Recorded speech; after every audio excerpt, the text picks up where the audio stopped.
এ আব্বুরি, একবার খেয়াল করে দেখেন না, আপনি জমিনটার মালিক হয়েছেন পিতৃসূত্রে, আর আপনার বাবা জমিনটা পাইছে আপনার দাদার সূত্রে। কথা বলেন ঠিক কিনা? এই জন্য জমিনের জায়গায় জমি, বাড়ির জায়গায় বাড়ি, সব আপন আপন জায়গায় পড়ে থাকবে, কিন্তু আপনাকে পৃথিবী ছেড়ে চলে যেতে হবে। এই জন্য আমার যুবক ভাইয়েরা, পায়ের মধ্যে হাত দিয়া বলি, আল্লাহর হাবিব সাল্লাল্লাহু আলাইহি সাল্লাম বলেন, আমি যখন মেরাজে গিয়েছি, মেরাজে যাওয়ার পরে আমি দেখলাম 3 শ্রেণীর মানুষের কবর আযাব বড় ভয়ঙ্কর। আমি অনেক আযাব দেখেছি, সব চাইতে বেশি আযাব দেখেছি কবর আযাব। ঠিক কিনা কোন? এই কবর কি আসল ঘর না নকল ঘর? এই ঘরের কবর আযাবের ভাগ নেওয়ার মতো কেউ আছে? এই জন্য জবানটা করে নামাজের দরকার আছে না নাই? রোজার দরকার আছে না নাই? হজের দরকার আছে না নাই? এ যুবক ভাইরা, জবানটারে পবিত্র রাখবেন, কারণ আমার নবী, আপনার নবী বলেছেন, এই কবরের ভিতরে সবচাইতে ভয়ঙ্কর আযাব হবে। এই দুনিয়ায় যারা নামাজ পড়ে না, বেনামাজি হইয়া যদি কেউ কবরে যাবে, ওই কবরের ভিতরে আমার আল্লাহ রাব্বুল আলামিন শাস্তি রেখেছেন 3টা। 1 নম্বর শাস্তি, কবরের ডান পাশের মাটি এক প্রান্তে চলে যাবে, বাম পাশের মাটি আরেক প্রান্তে চলে যাবে। 2 পাশের মাটি তোমারে এমন ভাবে চাপা মারবো রে আমার গজারিয়ার বাবা, কি গজারিয়া কান্দের বাবা, লোকরার বাবা, এমন একটা চাপা মারবো, ডান পাশের মাটি চাপা মারলে হাড্ডিটা ভাঙ্গা বাম পাশের হাড্ডির ভিতরে ঢুকে। আল্লাহু আকবার কথা কেন? আর বাম পাশের হাড্ডির ভিতরে চাপা মারবো, বাম পাশের হাড্ডিগুলি ডান পাশের হাড্ডির ভিতরে ঢুকে যাবে, কিন্তু তুমি এমন জোরে একটা চিৎকার মারবা, এমন জোরে একটা চিৎকার মারবা, তোমার আপনজন কেউ তোমার কান্নার আওয়াজ শুনবে না, কেউ তোমার কষ্টের ভাগ নিবে না। বান্দা কবরের মধ্যে বলবে, আল্লাহ আমার আবার দুনিয়ার মধ্যে পাঠাও, আমি নামাজ পড়ব, আমার দুনিয়ার মধ্যে পাঠাও, আমি আবার তোমার ইবাদত করব। আল্লাহ বলে, না না, এই জীবনের পরে যে জীবনটা হবে, এই জীবনের মাঝে কোনো মরণ নাই। কথা কোন ঠিক কিনা?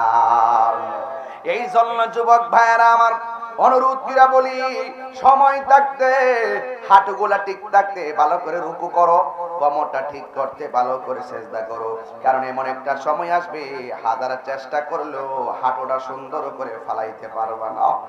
এই জন্য যৌবনকালের নামাজটা বড় দামি। কথা কোন ঠিক কিনা কোন? এই জন্য যৌবনকালের নামাজ বড় দামি। বৃদ্ধকালে অনেকের নামাজ ছুটে যাবে, যৌবনকালে নামাজগুলো বৃদ্ধকালের কাফারা হয়ে যাবে। এই জন্য যুবকের দল, আমার নবী, আপনার নবী বলেছেন, ওই কবরের ভিতরে মাটি চাপা দিলে তুলার মতো বডিটারে নরম বানাইয়া ফেলাইবে, এমন জোরে তুমি কান্না করবা, তোমার কান্নার আওয়াজ যদি পৃথিবীর কোনো মানুষ শুনতো রে আমার গজারিয়া কান্দের বাবা, ওই মানুষের কানের পর্দা ফাইটা লোকটা মারা যাইত। এমন ভাবে কবরের মধ্যে কাঁদতেছে। এখনো যদি গুরুস্থানে যান, যদি আপনার কান থাকে, দেখবেন সব কবরের মধ্যে বলতেছে, বাঁচাও বাঁচাও। এই কবরের পাশে এক, কবরের পাশে আরেক কবর। এই কবরের মানুষ এই কবরের আযাবের আওয়াজ শুনে না, এই কবরের মানুষ ওই কবরের আযাব শুনে না। একজনে কবরের আযাবের ভাগ, আরেকজনে আযাবের ভাগ নিবে না। একজন সুখে থাকলে আরেক ভাইকে সুখের ভাগ দিবে না। কথা বলেন ঠিক কিনা? এই জন্য তোমার মরণ তোমার, আমার মরণ আমার, আপনার কবর আপনার, আপনার হিসাব আপনার। আন্দারপুরের মানুষ আমি, আন্ধার ঘরের বাসিন্দা, ও আল্লাহ,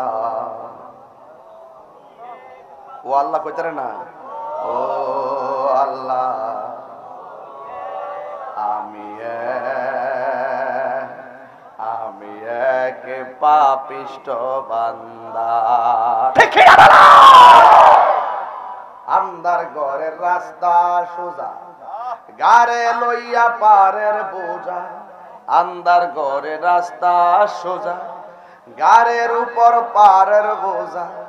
আল্লাহ রাসূল মুর্শিদ বোঝা, এই তাহিরির দান্দা গো। ও আল্লাহ,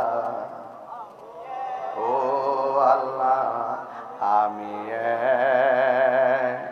পাপিষ্ঠ বান্দা, আন্ধারপুরের মানুষ আমি, আন্ধারপুরের মানুষ আমি, আর আন্ধার ঘরের বাসিন্দা। ও আল্লাহ, আমি পাপিষ্ঠ বান্দা। আমাদের গুনাহ কতটুকু কেউ জানে না, জানে কে? আমাদের হিসাব গ্রহণ করবে কে? এই জন্য যুবক ভাইরা আমার, 2 নম্বর শাস্তি হলো কবরের ভিতরে আগুনের তাপ দেওয়া হবে। দুনিয়ার আগুনটা যত গরম, এর চাইতে 70 গুণ গরম দেওয়া হবে কবরের ভিতরে। বাড়িতে আগুন লাগলে ফায়ার সার্ভিস এসে আগুন নিভায়, কিন্তু কবরের আগুন দুনিয়ার ফায়ার সার্ভিসে নিভাইবার সুযোগ নাই। এই জন্য যুবক ভাইয়েরা আমার, আপনাদের কাছে বিনীত অনুরোধ করব, ওই কবর বড় সাংঘাতিক জায়গা রে বাবা। সে যে নামে আজরাইল। কি আপনি কষ্ট হইতাছে নাকি? তারপর তোমার লাইন ঠিক আছে না আব্বা? মাঝে মাঝে শান টান গাইডে কি কষ্ট হয় নাকি তো আপনারা? না আবার ফতোয়া দিয়া দিবেন? এটা হবিগঞ্জ, এগুলা চলে না। শান চলে, শান শান, কথা কন ঠিক না বেড়ে? হু আল্লাহ রাত হইলে ডরাই, রাত পোহাইলে ডর, বয়স কলি বইলা যায়।